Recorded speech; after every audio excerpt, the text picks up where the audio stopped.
Good morning class 11. So our new topic is who can be a partner in a firm. मतलब कौन व्यक्ति firm में partner बन सकता है. The first point is an adult. So a person is considered as adult when he attained the age of 18 years, right?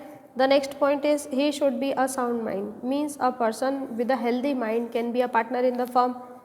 ठीक है, ऐसा नहीं है कि वो व्यक्ति मतलब डिक्लेयर किया गया हो कि उसका जो माइंड है वो ठीक नहीं है या वो डिप्रेशन का शिकार है. मतलब he should be of a sound mind, a good and healthy mind. The next is free consent. Every partner has right to submit his free consent about the firm. While he was making an agreement, he should submit his consent, which should be free. And the last point is should not be declared unable. Means it should not be declared by the court as he is a criminal or enemy or a bankrupt, means who did not pay up his debts and or the enemy or a partner of the enemy country. ठीक है, मतलब कि ये है कि partner वो व्यक्ति हो सकता है जिसकी एज 18 साल हो. दूसरी बात है कि वो साउंड माइंड हो, उसका जो माइंड है वो हेल्दी हो, मतलब वो पागल नहीं होना चाहिए. आप किसी पागल को पार्टनर नहीं बना सकते.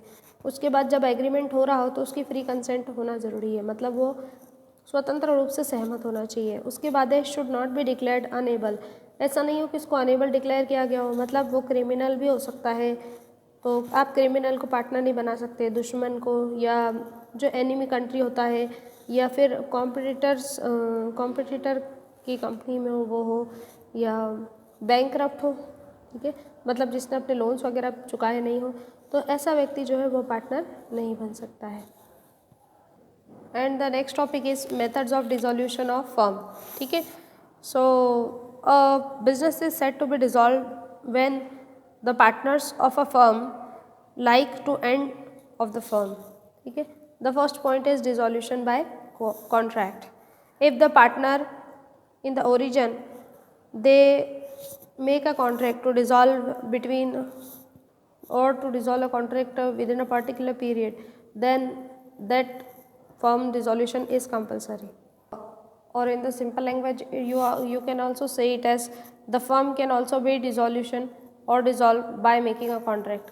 देखिए, डिसोल्यूशन का मतलब होता है जब पार्टनर्स सभी चाहते हैं कि फर्म बंद हो जाए तो उसे डिसोल्यूशन बोलते हैं. किसी भी चीज़ का जब समापन होता है तो उसे डिसोल्यूशन बोलते हैं. तो उसी तरह से जब फर्म का डिसोल्यूशन होता है तो फर्म जो है वो ख़त्म हो जाती है. तो ऐसी कौन से अलग अलग वेज है जिनसे आप फर्म डिसॉल्व कर सकते हैं. पहला है dissolution bye contract.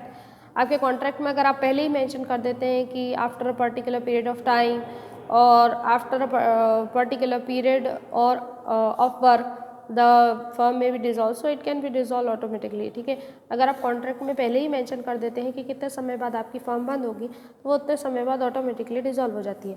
Second point है कंपलसरी डिसोल्यूशन. कुछ ऐसे केसेस हो जाते हैं जब जो डिसोल्यूशन है वो कंपलसरी हो जाता है. जैसे है फर्स्ट पॉइंट है illegal business. If the business is declared as illegal by court then the firm will dissolve compulsorily. The second is insolvency. Insolvency का मतलब होता है कि जब पैसे ख़त्म हो जाते हैं सभी पार्टनर्स के पास एक्सेप्ट वन पार्टनर. ठीक है, सभी पार्टनर के पास जब पैसे ख़त्म हो जाएंगे पर एक पार्टनर के पास पैसे रहते हैं तो भी फर्म जो है वो डिसॉल्व हो जाती है. फिर अगर कोई पार्टनर दुश्मन कंट्री का है, if any partner belongs to enemy country then also the firm will get compulsorily dissolve. तो ये कुछ 3 पॉइंट थे जिसमें फर्म जो है कंपलसरी तौर पर डिसॉल्व हो जाती है. ठीक है, और भी पॉइंट्स होते हैं बट ये जो 3 ये हैं काफ़ी आपको ईजिली समझ में आ जाएंगे. नेक्स्ट पॉइंट है on happening of a casual event. देखिए, कोई ऐसी घटनाएं हो जाती है तब भी फर्म डिसॉल्व हो जाती है, जैसे डेथ ऑफ एनी पार्टनर और इफ़ एनी पार्टनर रिज़ाइन. फिर ड्यूरेशन, अगर टाइम ड्यूरेशन ख़त्म हो गया तब. और फिर है वर्क, अगर कोई काम किसी पर्टिकुलर काम के लिए आपने फर्म को खोला था और वो काम पूरा हो जाता है तो भी पार्टनरशिप डिसॉल्व हो जाती है.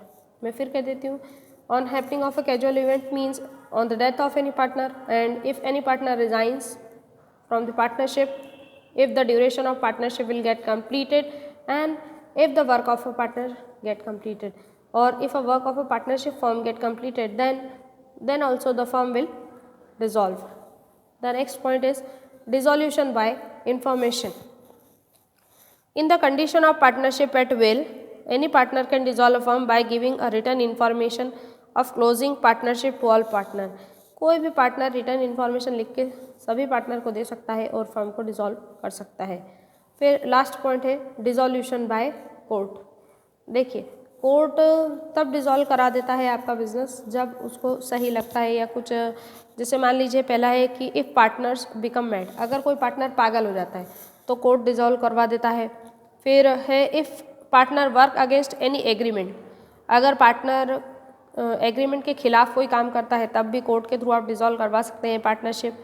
फिर if a partner transfer his interest to any other party, ठीक है, अगर पार्टनर अपना जो हित है, जो अपना प्रॉफिट है, वो किसी दूसरी पार्टी को ट्रांसफ़र कर देता है तो भी डिसॉल्व हो जाती है पार्टनरशिप। फिर if there is a continuous loss in the business then also the partnership will be dissolve, अगर लगातार लॉस होता रहेगा तो भी कोर्ट के थ्रू आप डिसॉल्व करवा सकते हैं पार्टनरशिप को, ठीक है। तो ये कुछ डिसोल्यूशन के पॉइंट्स थे। If anybody is having any doubts then you can ask me personally on my WhatsApp. Thank you.